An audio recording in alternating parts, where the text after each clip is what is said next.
वैसे समोसा और जलेबी तो हम भी ले आए हैं, तो राजदीप जी द पैम्फलेट की तरफ से आपको जन्मदिन की हार्दिक बधाइयाँ। मैं तो सटिया गया हूँ। तो हम कह सकते हैं कि राजदीप जी आपको 60 का होने की बहुत बहुत बधाइयाँ। राजदीप सरदेसाई 60 के हो गए। इसके साथ ही उनके तमाम अचीवमेंट्स में एक और अचीवमेंट जुड़ गया। उन्होंने यह भी माना कि वे अब सठिया गए। वैसे भारत गवाह है कि वे 60 के अब हुए हैं, सठिया बहुत पहले गए थे। उन्होंने लल्लन टॉप के स्टूडियो में नेतागिरी की टीम को जलेबी, रसमलाई और समोसा खिलाया। जलेबी और मलाई से राजदीप का गहरा नाता रहा है।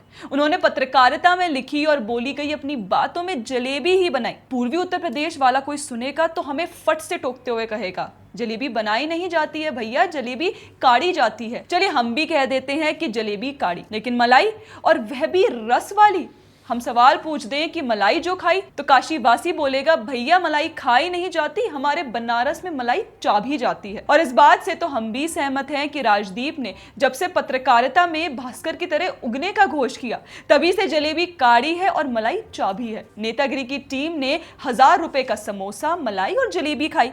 सौरभ द्विवेदी ने तो यह भी बताया कि राजदीप ने पहले जेब से 500 रुपए ही निकाले थे। वो तो सौरभ ने कहा तो 500 रुपए और निकाले। चेंज अपनी जेब से रुपए निकाले 500 थे, लेकिन मैंने और गौरव सामने आओ तो हमेशा पर्दे के पीछे रहते हो, ये हमारे शो के प्रोड्यूसर हैं, पीछे पड़ के इनसे कहा कि भाई नेतानगरी की वीडियो एडिट की टीम, रिसर्च की टीम बहुत बड़ी है, कम से कम 1000 रुपए। जब हम लोग इनके बिल्कुल पीछे पड़ गए तब 1000 रुपए निकले, जिससे ये जलेबी, समोसे और रसमलाई आई है। आप देख रहे हैं राजदीप आज भी यूपीआई इस्तेमाल नहीं करते, कैश ही इस्तेमाल करते हैं, शायद ये सोचकर कि इसी बहाने मोदी का और नोटबंदी का विरोध हो जाए।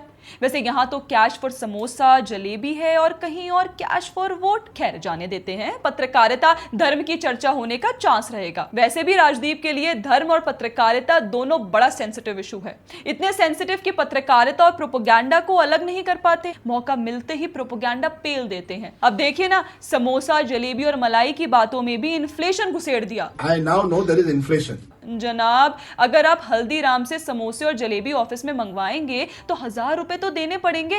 नहीं तो आज तक मीडिया प्लेक्स के बाहर कोने में ठेले पर जाइए और सस्ते में मौज उठाकर आइए। रोका किसने है? बाकी ये हमें बखूबी समझ आता है कि ओवैसी, मुख्तार अंसारी या फिर अतीक जैसों की मुफ्त की मेहमान नवाजी का मजा लूटने वाले राजदीप की 1000 रुपए खर्च करने में चुभन क्यों होती है। खैर, हमने उनकी एक्सपोज पर देखा कि उन्होंने बर्थडे पर कुछ अर्ली रिटायरमेंट वाली बात भी कही है।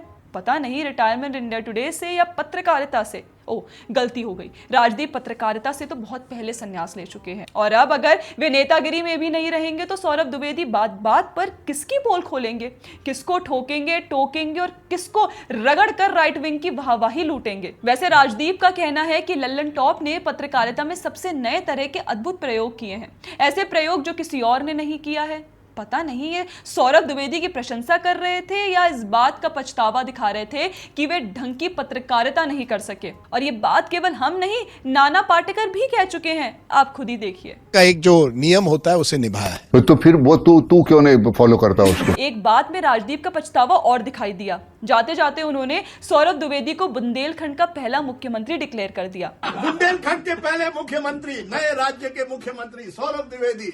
शायद उन्हें इस बात का मलाल है कि जैसे वे द्विवेदी जी की तरह पत्रकारिता नहीं कर सके, वैसे ही उनकी तरह नेता भी नहीं बन पाए।